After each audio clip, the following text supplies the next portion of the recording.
Welcome to Tokyo Bitcoin Group special event tonight. Tonight's topic is about prediction market. With Bitcoin, we can now send and receive any amount of money anywhere in the world without any intermediary, right? And with multi-sig function and smart contract platform like Ethereum, we can now have contract involving multiple signatories under multiple conditions, right? However, when you have an individual contract or commercial contract, execution is connected or triggered by some kind of reality happened in outside world. But Bitcoin or Ethereum doesn't know any reality, right? For example, Bitcoin doesn't know the baseball match result between Rakuten Eagles and SoftBank Hawks from last night's game. And who is going to verify and authenticate the outcome? How do we know it is correct?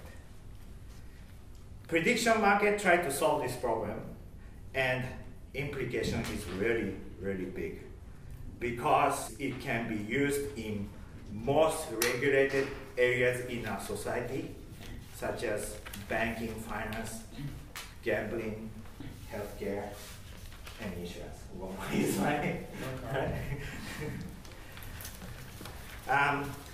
Tonight I have a guest from California, Jeremy Gardner from Augur Project, Head of Business Development, and Mr. Edmund Edgar, our senior member, and he's our trustless information service guru from Reality Keys.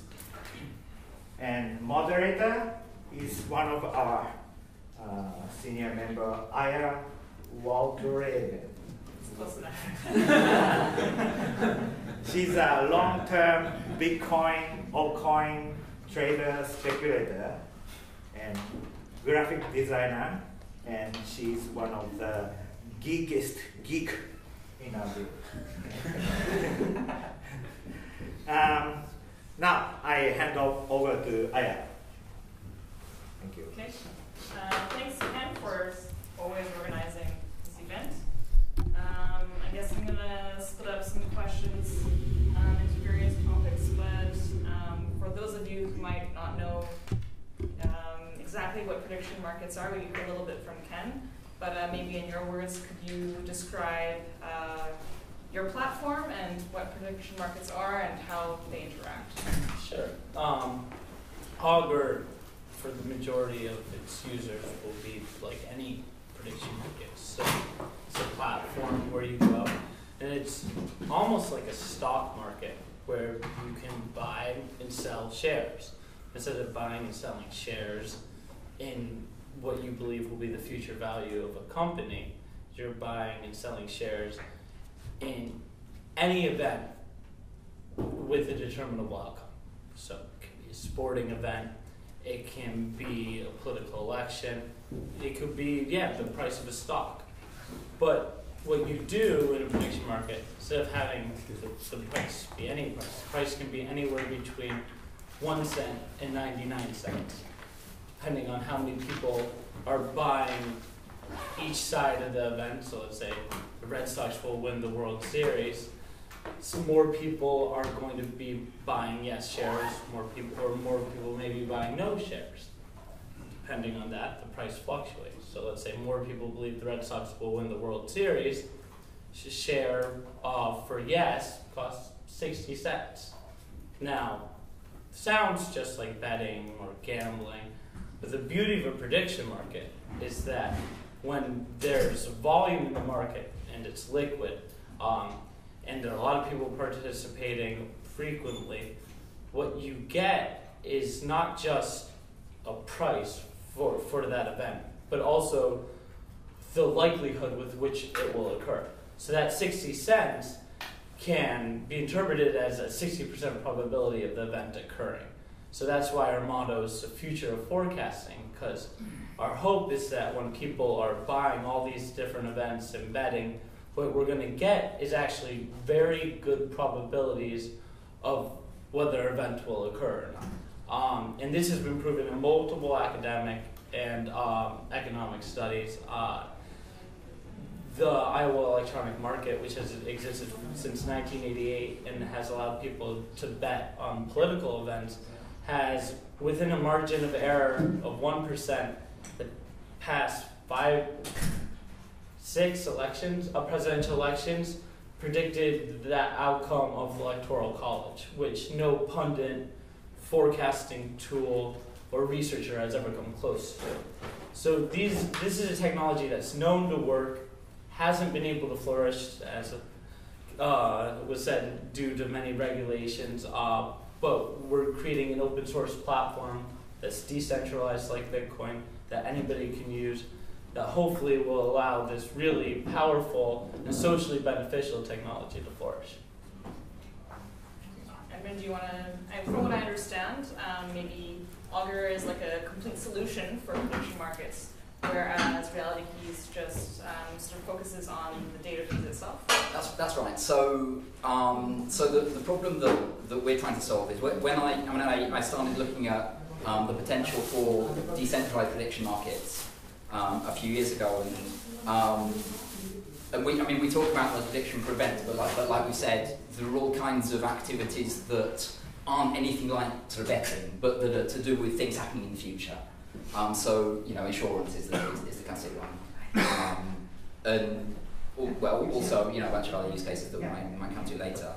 And what I found was that a lot of people talking about these decentralized platforms were talking about all these things all these amazing ways that we could trade in a decentralized way, and we could have our market decentralized, but we were going to need some kind of information source to actually settle this out.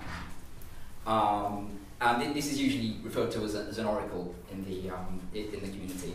And what I saw was that a lot of people were talking about this and making amazing kind of systems for doing all this trading and having this decentralized order book and doing all this stuff, but nobody was actually providing this oracle service. So we decided to start doing that. So that's what we do.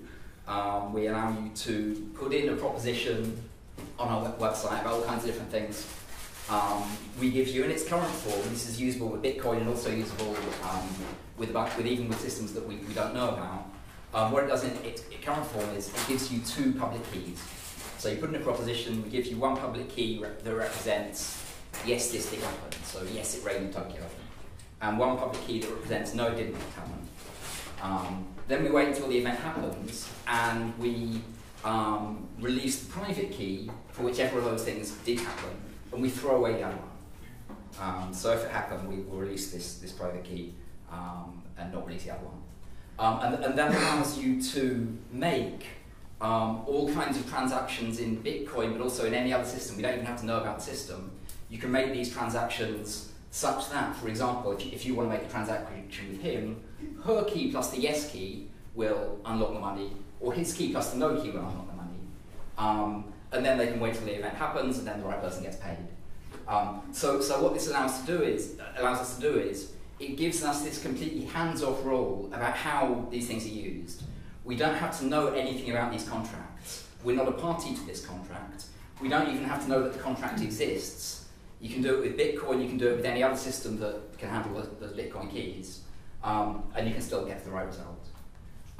The other thing that you can do is when we get a few more competitors, you'll be able to combine a bunch of different authorities like us, because you're not going to want to, if it's a big value transaction, you're not going to want to just trust one organisation. So you're going to want to spread that trust over a bunch of organisations and say, 3 of these 5 sources, or 4 of these 7 sources are going to be required to provide these keys. So that's what we do. Now, Augur has some very interesting innovation that, if it works properly, will potentially make some of this unnecessary, because what they're trying to do is to actually have the participants in the market vote and settle the outcome of the market. So there's this main kind of self-settling prediction market idea. It feels like kind of like sort of behind the wind, faster than the wind thing. If it kind of feels like it shouldn't be possible, but it might be, and we'll see whether it really works. Do you think that's maybe like, I mean, it's kind of the wisdom of the crowd principle, and in fact, if maybe you were here a little bit earlier, I think most of us have maybe answered that question that Ken had about stretching this gold coin out, and I guess we'll get an answer for that at the end. But so in your case, I guess you're just taking two keys for yes and no, yeah. And then it's settled by an oracle. And then in the case of augur, the wisdom of the crowd is also maybe crowd-sourced and or definitive answering. Is that like the crowd is also helping to figure out what the answer was for the outcome? It's not the wisdom of the crowd in the sense that we use it. I mean, it's actually there's no real wisdom at all. It's actually pretty much the same as Edgar's system, except instead of just him reporting that the outcome occurred, it's hundreds or thousands of people reporting that the outcome occurred, thus totally distributing the oracle. Instead of having a central point of failure that can lie, cheat, be dishonest, hundreds of thousands of people are reporting on what happened. And the reason why I say there's no wisdom involved is because the event already occurred. So it's as simple as a Google search or just looking up or knowing who won the game last night or did Hillary Clinton get elected. There should be no wisdom involved. It's just about being honest. And the people that are reporting are incentivized to be honest because people that report receive half of all the trading fees in the system. So just like Edmund, they're actually also being paid to report on the outcome, but instead of it just being Edmund, it's thousands of people. Okay, so in your case, how do you resolve disputes over sort of maybe incorrect reporting of the outcome? So our process it's ultimately a human, we check and we use common sense. But our process has two stages. What we do first is we pull from some data source, some API, and we find out what they say happened. Then instead of immediately settling on that, what we then do is we publish what we saw and we give you some time in case you want to say that's not the right answer to file an objection. And if you file an objection, then we will just do a human check, use common sense, use Google, see what we think happened. So we do that for a couple of reasons. One is that the data source that you chose will often break in partway through, or somebody's API credentials get revoked, or somebody will hack the data source. That's three reasons. So basically, most of the time we expect that the API is going to give us the right result. But if you pay us a fee, and anybody can pay us a fee, it doesn't have to be one of the participants in the contracts because we don't know about the contracts. Anybody can pay us the fee, and we'll do a human check. And that means that we can use really some fairly weak sources of data. So we've used things like Freebase and Wikidata, which anybody can tamper with, but if you tamper with it, somebody will just pay the objection fee and then we'll check with it. Okay. Sounds a little bit like as your platform grows, like that might be a sort of a bit of a scalability issue because people have to check it. How do you both deal with scalability generally for your platform? Here's a go. Well, yeah, I mean, our system's inherently built to scale because you have thousands of oracles. They're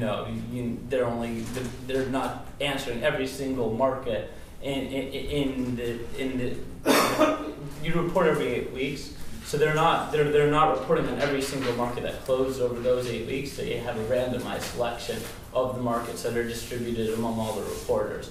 So that's an inherently scalable solution.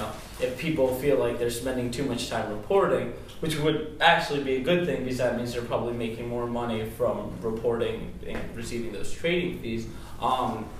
In that case, then they should just sell the token that they use to report or some of it so they don't have to report as much. But the system is inherently built so that nobody ever really has to spend more than an hour every 8 weeks reporting. And then we either hire more guys or we kind of federate. I think in practice we probably want to do it both. I mean, even without the scalability issue, you can make yourself more robust and less kind of less vulnerable to hacking and coercion if you have more points within your organisation of different people who would have to agree to release a key. And then also, of course, if you also have those separate organisations that are completely independent. And then I guess, yep. Oh. Can I ask a question? How does augur intend to, I mean, in the real world, probably 98% of outcomes will be obvious. 99% will vote that this happened and you'll get the old spam. But there are the 2% that will be genuinely controversial. For example, a well-known Bitcoin betting site had a bet that will Butterfly Labs ship such and such a miner, I think it was 2 years ago now, by the 1st of April. And on the 31st of March, amazingly, Butterfly Labs sent one miner to one of the core developers of Bitcoin. Nobody else got one. So the question is, did they ship this or not? And I can quite easily see how that could come out to be, say, 70-30 or something on this system. Is it just a simple majority that's determining it, or how does that work? So a good word for that would be indeterminate or ambiguous. That's actually an answer you can give. There are 3 points. One is yes, the event occurred. 0 is no. But then there's 0.5, and these are all charted in a matrix. And 0.5 means ambiguous, indeterminate, unethical. And so something like that, where someone Googles this and sees that there's this debate about whether it happened or not, because let's say this was a popular market, that's going to be indeterminate, ambiguous, and you're going to imagine that as, in the technical term, is the Schelling point. That is kind of the truth, because you can't really say whether or not they shipped based off of the way the question was worded. And we'll have guidelines for how reporting should be done in situations like this, just so people can proceed in the most honest way possible. But how are you doing that? So when somebody reports 0.5 ambiguous, indeterminate, and during reporting, it gets pushed back to the next reporting cycle, and that way there's time for this issue to be resolved. Let's say it was 2000 elections or something, but eventually it just, the question gets discarded and the funds are returned to the initial bettors and market makers. If the funds are returned, what about the people who have made transaction fees throughout it? So the transaction fees are kept because the reporters are still going to be rewarded for reporting. So you lose the trading fees, right. That because you've traded, and it's just that's unfortunate reality. The question happened to be worded too poorly, so perhaps you shouldn't have bet on it. Sure. But yeah. And then what would prevent somebody with knowledge of what's really happening at Butterfly Labs to bet on this outcome and then manipulate the outcome? Well, they wouldn't be manipulating it. They'd make the outcome more honest. I mean, that you'd hope that somebody with inside knowledge at Butterfly Labs would be betting on this. Because if there's a huge amount of money going in one direction of the outcome, you're going to assume somebody has inside information. I mean, that's why the original name for this project was TruthCoin, because you hope that it incentivizes people to kind of tell the truth and bet on the truth. But if I'm the one who controls what the outcome is, I can take the other side of that and then make it go the other way. I mean, and this happens all the time on Wall Street and business and sports. You know, it's why people kind of fake bets and, or get knocked out in boxing. You know, to a certain extent, if you're participating in a market and you think the outcome can be manipulated by one person who would have a vested interest in manipulating the market, perhaps you shouldn't bet a lot of money on it. You know, this system requires that you be intelligent.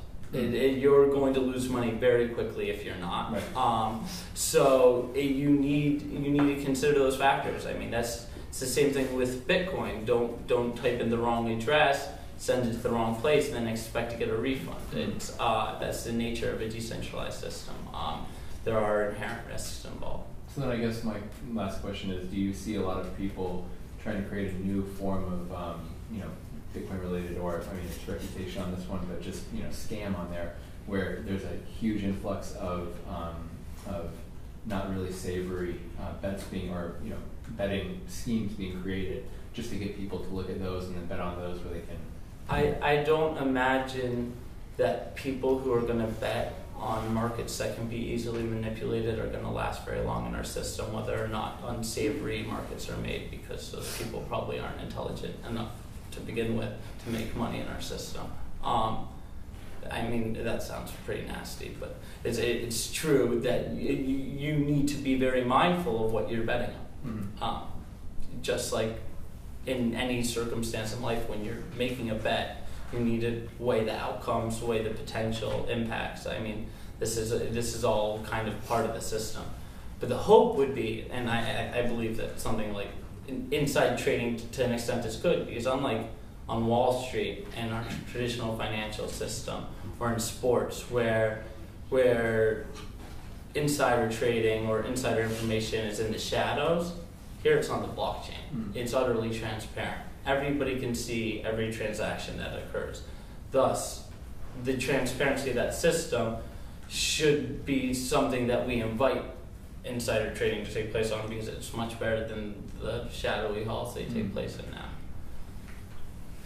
Your example with the 2000 election, what about partisan issues, and where, while people are well aware of maybe the outcome of the election, because it's highly contested and partisan, and there are very large organized groups who are sort of on either of those sides, could either of those sides potentially manipulate, just because of their own ideology, what they consider the outcome, but basically not acknowledging the truth, but saying, we think this is really what happened? Well, first of all, they'd have to buy a large amount of this token called reputation, which is used to report on the outcome of events. And they would also have to hope that they were given that question in the reporting cycle, because it's randomized. The likelihood that you're just going to happen to get that one bet. You can't just choose to. No, because that makes the system less. Well, they could put up a bribe for the people who have got those tokens, right? Oh, sure. It's called the P plus epsilon attack, and it's somewhat concerning. But it would require such a large amount of work and such a huge undertaking in a system that constantly rewards you for being honest. The likelihood that we're going to see such a large number of people first be cognizant, because we imagine there are going to be reporters from all over the world. So first, have every reporter that gets the question be cognizant in the two-week period they have to report of that contract that's out. It's very low, and our system is developed so that this is the great thing about having a biophysics PhD on your team. He's made it so that our algorithms really can detect when there's dishonesty occurring from up to 90% of people reporting on the outcome of events based off of their prior reporting behavior. So it would be a very unwise decision to kind of go against our algorithms. If you look on Reddit today, we kind of had a back and forth, not partially with them, and also with the founder of TruthCoin, which is the underlying intellectual basis for our project. And we've done testing where we really can chart dishonesty and reveal it quite accurately using our system. So yes, the P plus epsilon attack theoretically could be a threat to our system, but I find it highly unlikely that enough people would jeopardize their reputation in our system, and which actually has real world value, in order to have a quick short-term gain. Now, of course, if the contract was like $1 billion, I would probably lose all my reputation for that too. But I'm not terribly concerned about that occurring. And obviously, as the system grows, reputation becomes more valuable. It's less likely to occur. And when it occurs early on, you have less of a financial incentive to do so. Well, the fact that they can't just arbitrarily choose to be the person who votes, if they have to go through that random selection, that changes my perception of it. Right. So the fun thing about this is that if you actually manage to pull off a successful attack, then because the system rewards people who vote with the consensus, all of the people who were on the wrong, who were actually telling the truth, are all going to get spanked by the algorithm, right? So they're all going to lose their reputation points. So what it means is that you've kind of got this kind of stable sort of equilibrium here, where everybody expects that everybody else is telling the truth. So as long as everybody has that expectation, it's quite hard to overturn it.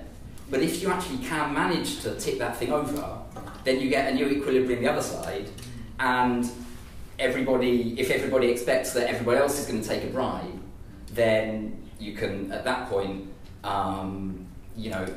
get the system to actually pay for your attack for you, because all of the people who tell the truth are getting punished, and all the people who lie are getting rewarded.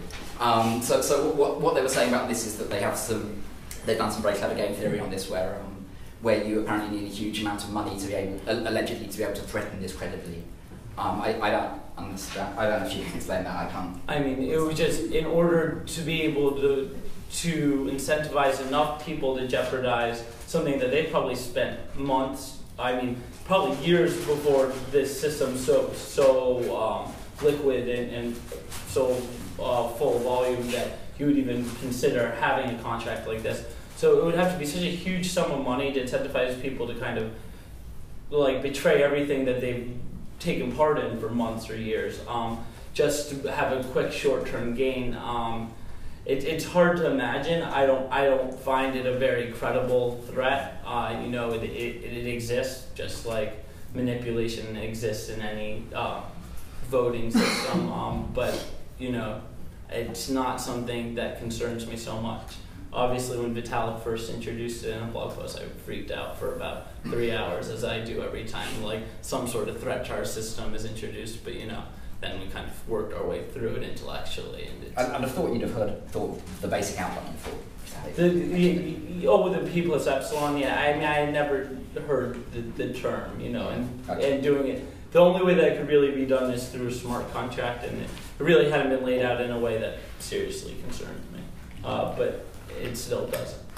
The other thing that I asked Vitalik about this a couple of weeks ago when he came in, and the other thing that he was saying could go wonky with this kind of system is what he called the Mount Gox attack.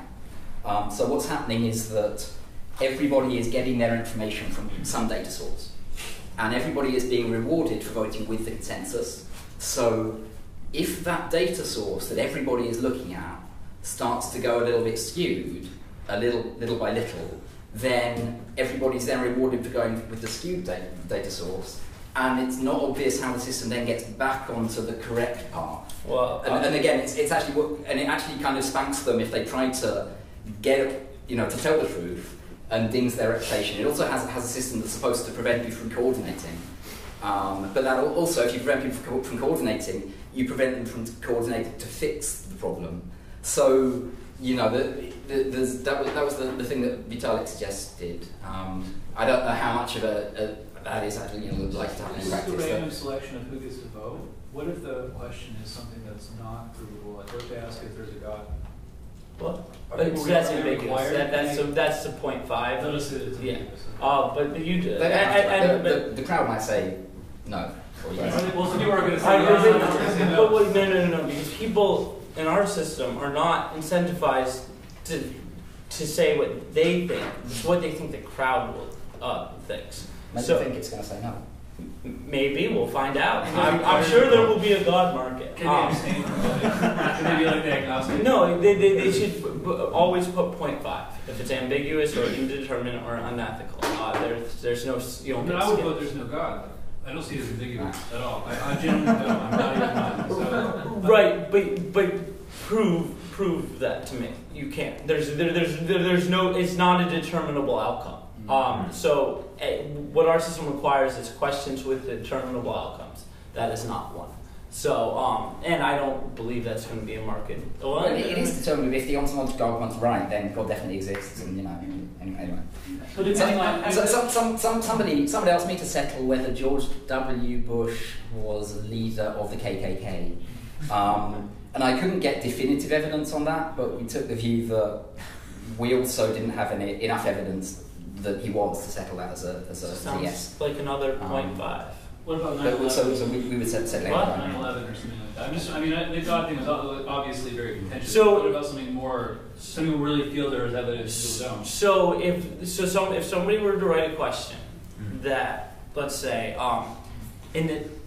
by January 1, 2016, evidence that leads to an indictment surrounding the involvement of the U.S. government in the World Trade Center attacks will be filed in a court.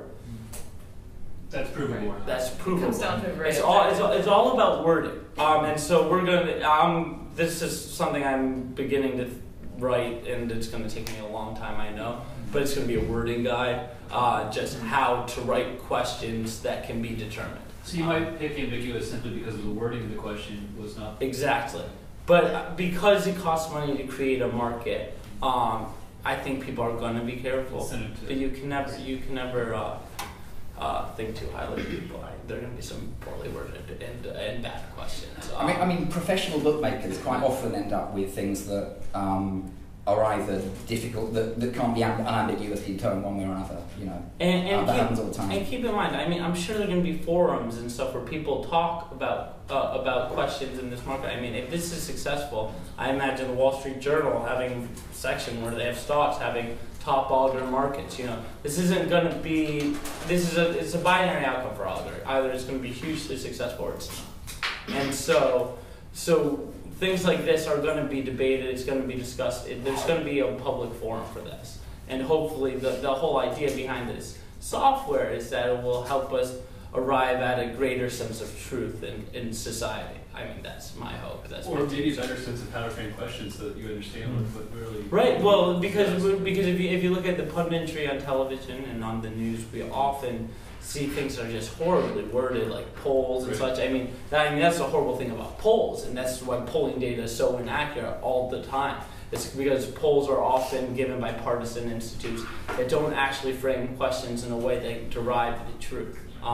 This system should always derive the truth. Now, only time can tell whether that will happen, but it's my belief that it will. Going back to Vitalik, when he was here, he mentioned he felt, because I guess someone asked about prediction markets to him, and his comment was that since prediction markets aren't really a huge mainstream thing right now, it's interesting to make a decentralized prediction market because you're not really disrupting an industry so much as you're making one. Do you want to comment maybe on? I mean, it's hugely exciting. I was one of the weirdos that used InTrade in high school and college. I made thousands of dollars on presidential elections in the United States.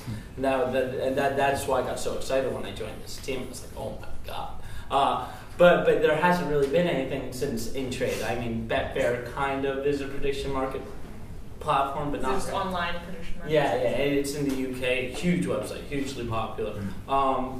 But yeah, we're not disrupting an industry, and that's exactly right. And it kind of gives an opportunity for us to be kind of the first killer DApp, or a reason I was saying earlier, for people to use Bitcoin for the first time. Like, why would the average person in America that's not an anarcho-capitalist or libertarian or tech geek really care about Bitcoin? It doesn't serve much function in our daily lives. I mean, it's got huge applications in the developing world, but for the average Joe, there's really no reason to use Bitcoin. And now you have this platform that lets you bet on anything in the world, turn it into a social good.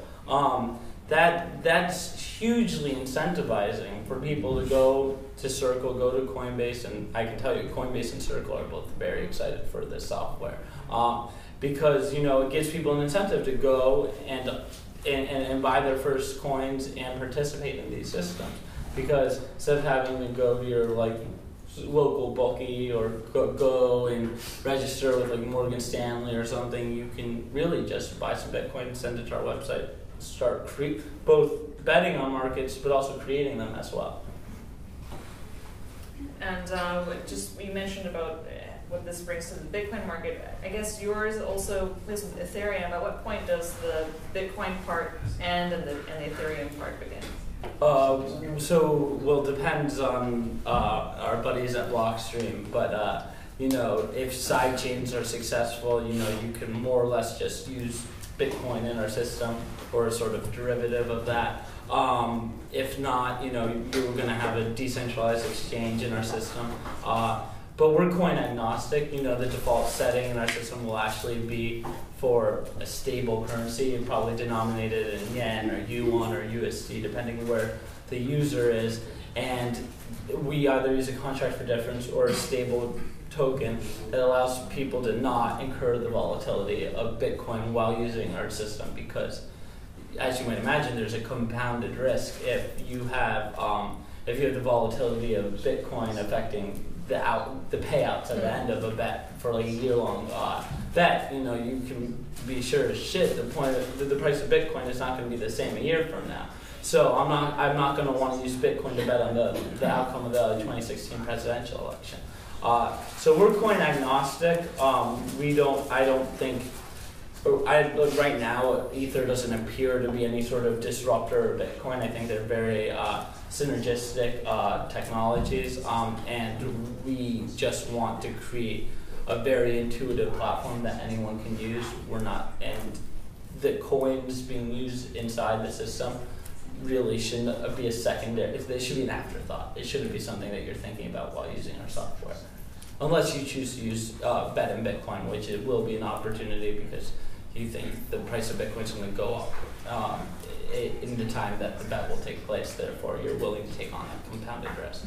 But for the majority of our users, no, we're going to try to make a system that's intuitive and as comfortable to them as possible. In the case of reality keys, I guess yours is kind of based really on just Bitcoin blockchain. Was that a very deliberate choice, or why not integrate something like Counterparty or? Yeah. So we don't have a strong opinion about what platform people are going to use our stuff on. The keys that we have right now are keys that will work with Bitcoin, but you could also use them on anything else that can handle ECC keys. However, things like Ethereum and Counterparty have just much kind of very nice native ways of handling these trusted data feeds. So in particular, if you want to do binary propositions with our keys on Bitcoin, then that's not too hard to do. But if you want to do things like contract for difference, then it gets a little bit fiddly. It's not, you can do it with a lot of little sort of notches, a lot of different keys, but it gets a little bit ugly. Whereas things like Ethereum are designed so that you can publish a feed onto Ethereum, and people can read from that feed and then use the results that you publish in there in whatever program you want to.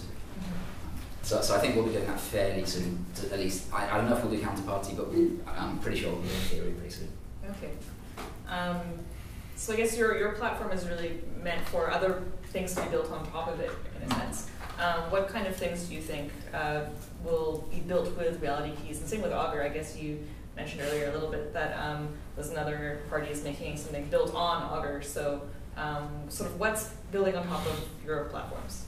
So my main thing is that I don't have to know that, and it kind of surprises me what people come to me with. So somebody said that they wanted to do they wanted me to monitor Withings internet scales so that we could issue keys on whether they lost weight.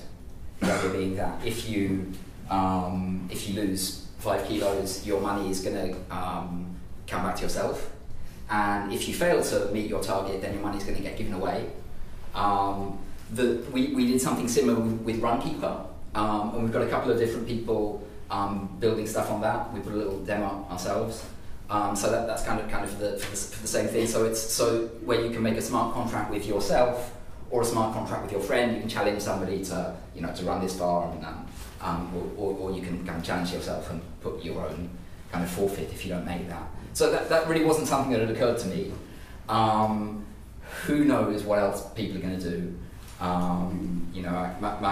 My thing is that we shouldn't be the hold up on what people are going to do. We shouldn't even have to know. We just tell you what happened, and then you just do whatever you think of.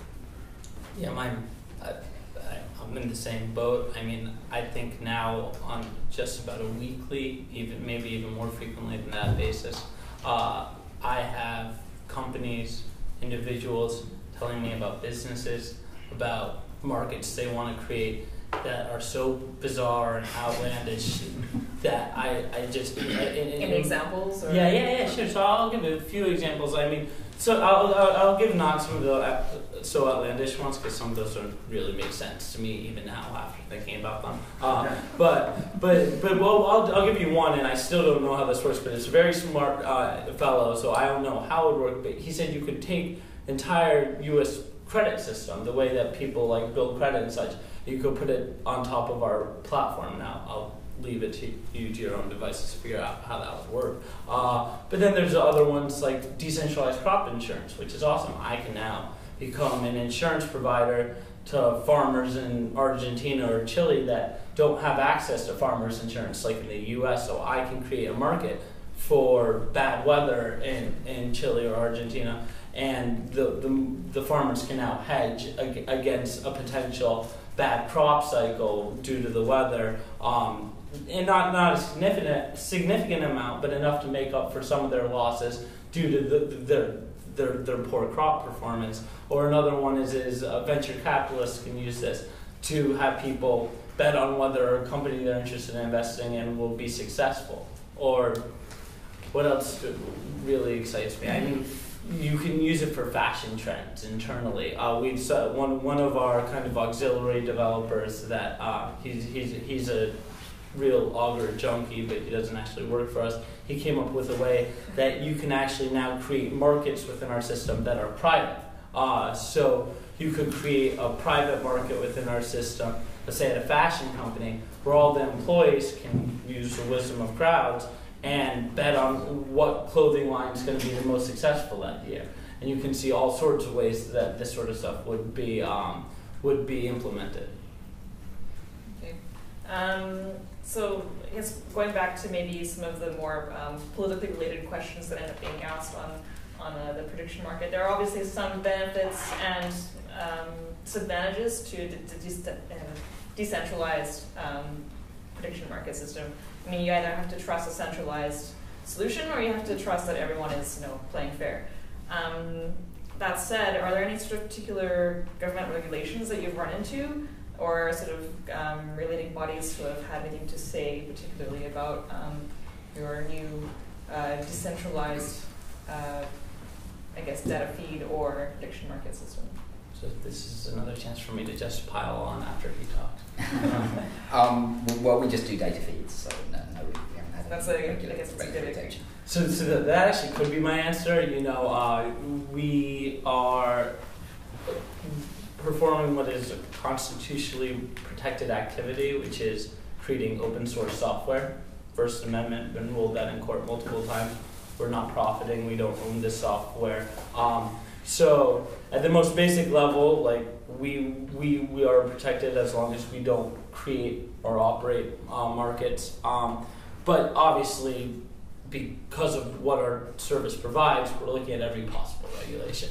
So I'm looking at CFTC, I'm looking at DOD, I'm looking at SEC, I'm looking at Ouija, which is the unlawful online Internet Gaming Enforcement Act. I've done comprehensive analysis of virtually all of these. Our legal teams at both Pillsbury Winthrop and at Wilson and Cicini have done this as well. Spoken to the guys at Coin Center who have been absolutely invaluable. We're going to actually meet with the CFTC and kind of explain the software to them, because they're the ones in charge of prediction markets.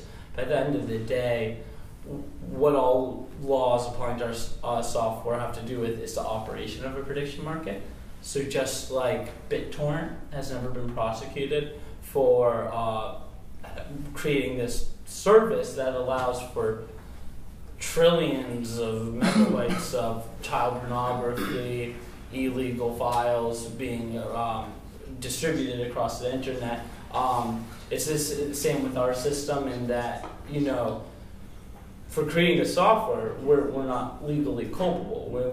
It's open source, it's free, people can use it however they please. But do we expect the CFTC to go after, or the SEC to go after individuals that create securities contracts or create sports betting markets in jurisdictions where that's illegal? Absolutely. And I'd expect no less of a regulatory agency. But at the end of the day, that's not something that we can be held liable for, because we're just writing the code that allows for a lot of incredible social good to occur. But with that, there may be some markets that do break the law. So I guess in your case, your kind of, not excuse, but justification is that you're just providing the service, but not really, I guess you're not profiting from it. Yeah, I mean, it comes down to operation. Are we operating the software or not? How, in that case, do you guys fund yourselves? Oh, so the way that this works is, and now this is a bit dubious, but based off of previous organizations in the industry and based off of conversations that have been had with regulators and lawyers, and all the people that you need to talk to when it comes to this stuff, we took a bridge loan that allowed us to be funded up until this point, and then in order for our system to even work on a very game theoretical level, we have a token called reputation, which allows you to report on the outcome of events. And as we've discussed before, you really need hundreds, if not thousands, of people reporting on the outcomes. So thus, we're having a software sale which allows people to buy this reputation. All of it will be distributed at once.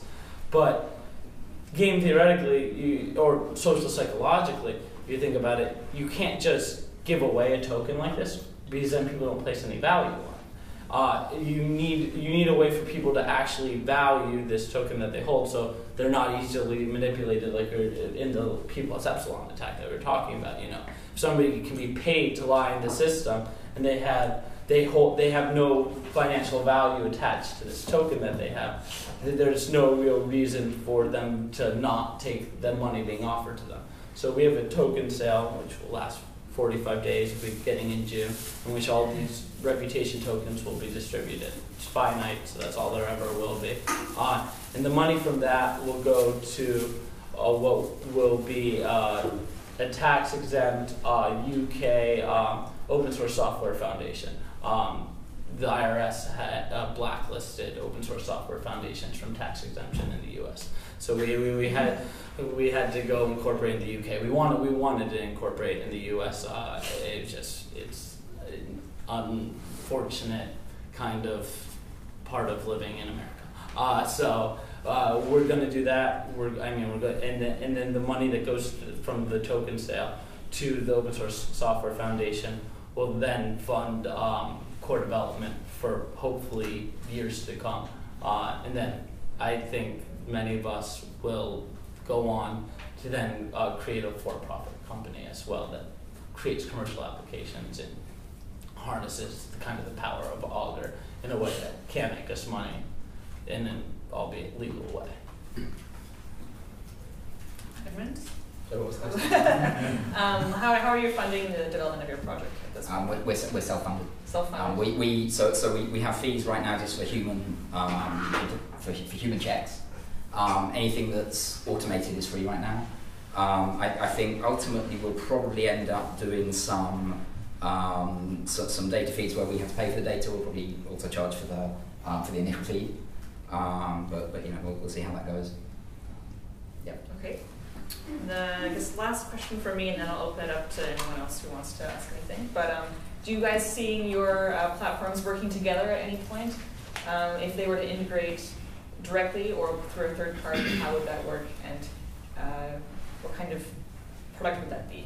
So I'll let Edmund mostly answer this because we can't really build on top of reality keys, but he could very well harness our software's API if he believed that it worked. Because obviously this should be the most accurate kind of reporting mechanism imaginable. Edmund's been in our Slack channel for almost since it got started, about 9 months or so. So we've known each other, we've spoken before. We surely welcome his use of our application, but I think it's somewhat one-sided. Yeah, they don't. The whole point is if it works, they don't need reality keys. And if they need reality keys, then it didn't work. But you could maybe make use of the API. That's based right. on Yeah, reporting, we can certainly report based on their prices if people invest in that. We could also, I kind of feel a bit mean in suggesting this, but we could also report based on how people voted on their platform, which I think some people will find useful, but that's a bit mean. I guess I'm not really. So it'd be like just keeping them in check, I guess. Reputation arbitrage. Right. Okay, so if anyone. So you talked about the need to create a reputation token to have value, to incentivize giving truthful answers. Why? At least that was my understanding. No. So we need to have a token sale in order to have people place value in the token that they use to report on the outcomes. The point of the token is to have a distributed Oracle solution. So why were you unable to use a token that already has value on the Bitcoin? Well, Bitcoin doesn't allow you to report on the outcome of events. Then somebody could literally just buy a bunch of, like the Winklevi could bet a bunch of money on Rand Paul winning the presidential election. Oh, I see. So you're actually spending it to state an outcome. Is that how it works? Well, no, it's just a score attached to your name. It's not really like a cryptocurrency. It has many of the features of cryptocurrency, but it's more just like a score. So the more reputation you have, the more influence you have over the system in your reporting. But if there were just to be, if you could just use Bitcoin, then you could just buy any outcome. But you can buy it for Bitcoin, right? What? You can buy the reputation tokens for Bitcoin. So I can't imagine initially there will be much of a liquid market because we're distributing all of our reputation tokens at once, and they're at the end of the token sale. That's when they're all distributed. So pretty much it will have a free market value. Everybody that wants to buy reputation will have been able to buy it. So the price per token really shouldn't change in the foreseeable future. So it would have to be later on. I mean, I know there are a couple Bitcoin exchanges that I've been in talks with that are interested in acquiring some so they can sell it on their platform. But, in order to buy so much so as to be able to fully manipulate an entire market, I don't think there will be that much for sale any time ever, really. That's the whole point of the token sale. So you're distributing it to so many people that it's kind of unfathomable that somebody would be able to buy like 50% of all tokens, And yeah, I guess unless the price dives, if everybody's got their bets in a stable currency, in a stable coin or in some non-reputation token currency, and the price of the value of the reputation token, we know it's going to fluctuate, right? So if that drops very low, then you may have a very high value of bets on the face value of bets, very low value of reputation. So I don't see reputation really having the volatility that you see in a traditional cryptocurrency for really all the reasons that I outlined before, and that the people that have bought it are going to know that it's not going to appreciate exponentially in value, especially any time in the short term. I mean, maybe as more people start using Augur, those tokens will have more value, but I think probably for the first year. Look, you guys are killing it, right? If you do your crown sale, everybody buys, and then if your thing works, and you get a big network effect, that's going to soar. It's going to be awesome. Oh, sure. So yeah, over time, I think it will appreciate. But in order for that network effect to be achieved, it will take time. I mean, people will have to use our software. It will have to be popular. I mean, look at Bitcoin. It's taken 6 years, and 2-3 million people use it. You would need that many people to really be using our software to really have it have a huge amount more value than it has really right after the token sale. You really, in order to when buying this token, your interest cannot be in having an appreciating asset. It's not an investment. I would never and not even because I think the SEC might be watching this video one day. I say that purely because every 8 weeks you have to use this token and you have to report on the outcome of events. You have to actually be invested in what the software is and what it accomplishes. You could delegate that responsibility, right? Oh, sure. I mean, people do that with Bitcoin mining. They make a mining pool. They basically delegate all their ability to mine. Right? Sure, but you really have to trust whoever you're going to have reporting for you, because if they're dishonest or it's immutable. It's just like Bitcoin. Like, are you really going to give someone like a bunch of your Bitcoin unless you really trust them? So I believe, and this is a potential for-profit application of our our for-profit business, is that we could have a reputation custodian service. But these are all things that are far away. So I imagine most of the people that are going to be buying into our token sale, software sale, are going to be buying into it because they truly believe in Augur and the power of a decentralized prediction market and want to have a part in that. And they want to help maintain the software. Are the people not anonymous? But they have to give their name or something like that? I'm not sure what the most recent determination by our lawyers was, and it definitely depends on jurisdiction. But because we're in the UK, I don't think KYC laws apply to us due to what we're doing. So I don't know if we're going to require people to give their names. I mean, I think there's going to be an expectation that they give their email, but like... Meaning in that scenario, someone with a lot of incentive for whatever reason to buy a lot of Augur reputation rights, if they're not required to give their name or approvable information, KYC information, they could just buy a bunch of separate. So I'd be so thrilled if someone that's super wealthy decides to like put in $10 million into our token sale, because one, that's just like a bunch of money for our nonprofit, and secondly, like if people decide, hey, we're not going to use this because of this, we could just like rebuild another. We could rebuild this or reuse. Well, certainly, unless their intention was to damage your operation, right?